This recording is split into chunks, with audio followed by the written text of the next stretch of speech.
اور جب تک یہ درود پورے نہیں ہوتے آپ کسی سے بات نہیں کرتے.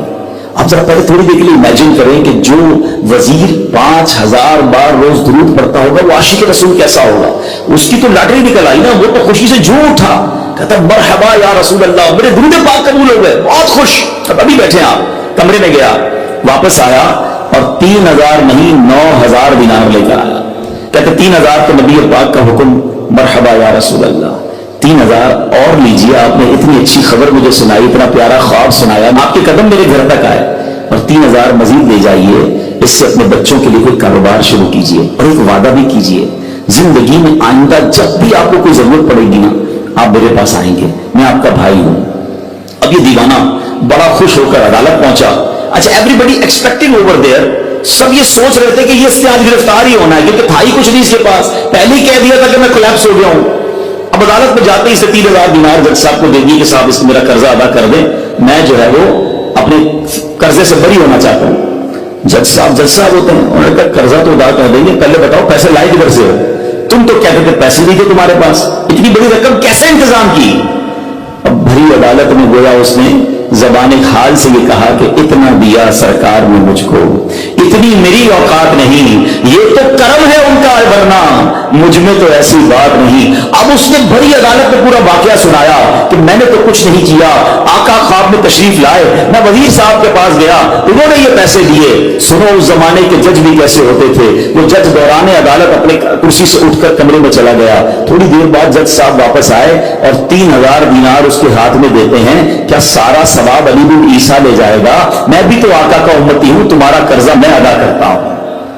اچھا, اب جس نے کیس کیا تھا, سبحان اللہ, کیا ماحول تھا, کیا انداز تھا, کیا دل تھے, وہ بھی تو دیکھ رہا ہے, کہتا ہے میں بھی تو آقا کا امتی ہوں, رکے ذرا, کاغذ قلم دیجئے, بندے کو میں قرضہ ہی معاف کر دیتا ہوں. اچھا, قرضہ ہو گیا معاف. اب جو 3000 جج صاحب نے دیے تھے, وہ بندہ کہتا ہے جج صاحب وہ واپس لے لو, میرا تو قرضہ ہی ادا ہو گیا. جج صاحب کہتے ہیں جو پیسے آقا کے نام پر نکال دیے میں نے واپس نہیں لینے, یہ سارے تو نہیں لے جاؤ. اب یہ 12000 دینار لے کر یہ عاشق رسول جھومتا ہوا اپنے گھر پر جا رہا ہے. اے میرے پیارے اسلامی بھائیوں, ایک رات پہلے ایک سنگل پینی اس کے پاس نہیں ہے, اور اگلے دن 12000 دینار ہیں. درود پاک وہ وظیفہ ہے جو دل سے پڑھا جائے تو سبحان اللہ یہ مصیبتوں کو ٹالنے والا وظیفہ ہے, یہ پریشانیوں کو دور کرنے والا وظیفہ ہے. اور یہ میں نہیں کہہ رہا, خود سرور کائنات علیہ السلام کی حدیث ہے جس کا مضمون ہے کہ جو پریشانیوں میں ہو, جو مصیبتوں میں ہو, اس کو چاہیے کہ مجھ پر درود پڑھے, کہ درود پریشانیوں کو لے جاتا ہے, مصیبتوں کو لے جاتا ہے. ایک شاعر نے کیا خوب لکھا ہے, اور واقعی حق لکھا ہے, ہر درد کی دوا ہے صلی علی محمد, ہر درد کی دوا ہے صلی علی محمد, تعویذ ہر بلا ہے صلی علی محمد. تو ہمیں چاہیے, خاص طور پر ربیع الاول کا مہینہ ہے, کثرت سے درود پاک پڑھیں. اسلام کی تعلیم اور اشاعت کا سلسلہ شروع کیا تو مکہ مبارک میں جتنا عرصہ رہے اس وقت تک بھی مسلمان بیت المقدس کی طرف رخ کر کے عبادت کرتے تھے. پھر نبی پاک علیہ السلام نے مدینے کی طرف ہجرت فرمائی, اور ہجرت کے بعد مدینہ منورہ میں بھی مسلمان 16 یا 17 مہینے تک بیت المقدس کی طرف رخ کر کے نمازیں پڑھتے رہے. ہجرت کے 1 سال 5.5 مہینے کے بعد 15 رجب پیر کے دن مسجد بنی سلمہ میں نماز ظہر کے درمیان قبلے کی تبدیلی ہوئی, اور اللہ پاک و پیارے آقا علیہ السلام کی خواہش کے مطابق مسلمانوں کا جو کعبہ ہے, قبلہ ہے, وہ کعبہ کو فرما دیا, اور اب مسلمان کعبے کی طرف رخ کر کے نماز ادا کرنے لگے. اس مقام پر آج بھی مسجد قبلتین قائم ہے. حضرت سلیمان علیہ السلام کے بعد بنی اسرائیل کے زوال کے ساتھ ہی بنی اسرائیل 2 حصوں میں منقسم ہو گئے, تقسیم ہوئی. ہیکل سلیمانی کی عزت میں بھی کمی آ گئی. ویسے تو ہیکل سلیمانی پر کئی حملے ہوئے, مگر ایران کے بادشاہ بخت نصر نے جو فلسطین پر حملہ کیا تھا, اس نے ہیکل سلیمانی کو مکمل طور پر مسمار کر دیا اور بڑے پیمانے پر یہودیوں کا قتل عام کیا. تورات جلا دی گئی, اور اس وقت یہودی غلاموں کو دریائے فرات کے کنارے آباد کیا گیا, اور انہوں نے اس بستی کا نام تلبیب رکھا. اس کے بعد ایران کے پہلے کسرا خسرو نے یہودیوں کو واپس فلسطین جانے کی اجازت دے دی. تب وہ جنوبی فلسطین میں آ کر آباد ہوئے اور ہیکل سلیمانی کی اثر نو تعمیر کی, مگر یہ تعمیر بھی زیادہ عرصے قائم نہ رہ سکی, اور 70 عیسوی میں روم کے بادشاہ توتس نے ایک مرتبہ پھر ہیکل سلیمانی پر حملہ کیا، اسے مسمار کر دیا اور یہودیوں کو فلسطین کے جنوبی حصے سے نکال دیا۔ یہ فلسطین مکمل طور پر یہود سے خالی ہو گیا تھا۔ حضرت عمر فاروق رضی اللہ عنہ کے عہد خلافت میں جب فلسطین فتح کیا گیا، اس وقت وہاں عربی النسل قبائل آباد۔ اسلامی لشکر کے سپہ سالار سیدنا ابو عبیدہ بن جراح رضی اللہ عنہ نے فتح یرموک کے بعد اسلامی لشکر کے ساتھ آپ دمشق آ چکے تھے۔ آپ نے اپنے اصحاب سے مشورہ کیا کہ قیصاریہ روانہ ہو یا بیت المقدس۔ حضرت سیدنا معاذ بن جبل رضی اللہ عنہ کے مشورے پر عمل کرتے ہوئے سیدنا فاروق اعظم رضی اللہ عنہ کی بارگاہ میں ایک مکتوب روانہ کیا گیا، دونوں شہروں میں سے کس شہر کا انتخاب کیا ہے؟ سیدنا فاروق اعظم رضی اللہ عنہ نے جلیل القدر صحابہ کرام علیہ رضوان سے جب مشورہ کیا تو مولا علی شیر خدا کرم اللہ تعالی وجہ کریم نے فرمایا کہ اے امیر المومنین، آپ اسلامی لشکر کو بیت المقدس کی طرف روانگی کا حکم دیں۔ وہ پہلے بیت المقدس کو فتح کرے پھر قیصاریہ کی طرف جائیں، کیونکہ رسول پاک علیہ السلام نے پہلے مجھے بیت المقدس کی فتح اور بعد میں قیصاریہ کی فتح کی خوشخبری دی تھی۔ یہ سن کر سیدنا فاروق اعظم رضی اللہ عنہ نے فرمایا اے ابو الحسن، آپ نے سچ کہا۔ پھر سیدنا ابو عبیدہ بن جراح رضی اللہ عنہ کی طرف پہلے بیت المقدس اور پھر قیصاریہ روانگی کا حکم لکھ کر روانہ کر دیا۔ ڈیئر ویورز، ہے نا بڑی عجیب داستان، بڑی ایمان افروز داستان۔ سیدنا ابو عبیدہ بن جراح رضی اللہ عنہ کو جیسے ہی امیر المومنین کا مکتوب ملا، آپ نے روزانہ 5000 مجاہدین لشکر بیت المقدس روانہ شروع کر دی، یعنی 5000 مجاہدین ڈیلی روانہ ہوئے۔ بیت المقدس کا جو قلعہ تھا، جو فورٹ تھا، وہ بڑا مضبوط تھا۔ رومیوں نے یرموک کا حال سن کر پوری تیاری کر رکھی تھی۔ اسلامی لشکر کے جاتے ہی انہوں نے قلعے کا محاصرہ کیا، اس کو سراؤنڈ کر لیا۔ حضرت ابو عبیدہ بن جراح رضی اللہ عنہ کے حکم سے روزانہ اس فورٹ پر، اس قلعے پر حملہ کیا جاتا۔ 11 دن تک حملہ کرتے رہے، مگر کوئی خاص پیش رفت نہ ہوئی، کوئی پروگریس نہ ہو رہی تھی۔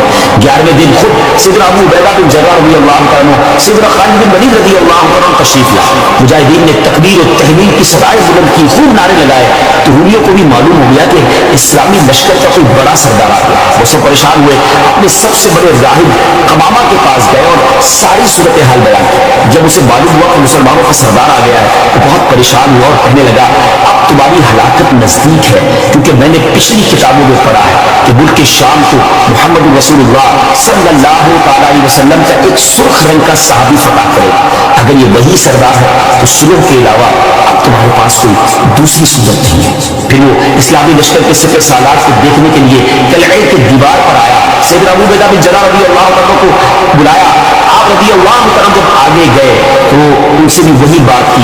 حضرت ابو عبیدہ بن جراح نے کہا کہ تم اسلام قبول کر لو یا جزیہ دے کر امان حاصل کر لو، پھر ہم سے جنگ کرنے کے لیے تیار ہو جائے۔ لیکن اس راہب قمامہ نے سیدنا ابو عبیدہ بن جراح رضی اللہ عنہ کی بات کا کوئی جواب نہ دیا، فقط خاموشی سے وہ بس آپ کو دیکھتا رہا اور پھر واپس چلا گیا۔ اس نے اپنی قوم سے کہا کہ یہ وہ شخص نہیں ہے جس کے بارے میں میں نے کتابوں میں پڑھا ہے، لہٰذا تم ان سے جنگ کرتے رہو، یہ تمہارا بال بھی بیکار نہیں کر سکتے۔ سیدنا ابو عبیدہ بن جراح رضی اللہ عنہ نے بھی وہاں سے واپس آ کر اسلامی لشکر کو جنگ کا حکم دے دیا۔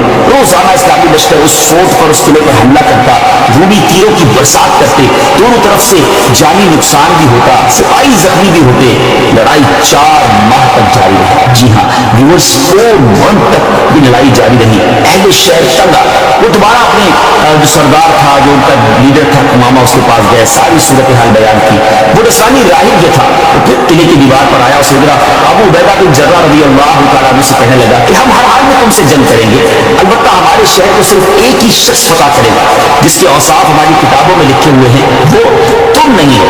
سیدنا ابو عبیدہ بن جراح رضی اللہ عنہ نے فرمایا کہ تمہاری کتابوں میں اس کی کیا اوصاف لکھے ہوئے ہیں؟ اس نے کہا وہ ہم تمہیں نہیں بتائیں گے، البتہ اسے دیکھ کر ہم فوراً پہچان لیں گے کہ یہ وہی شخص ہے۔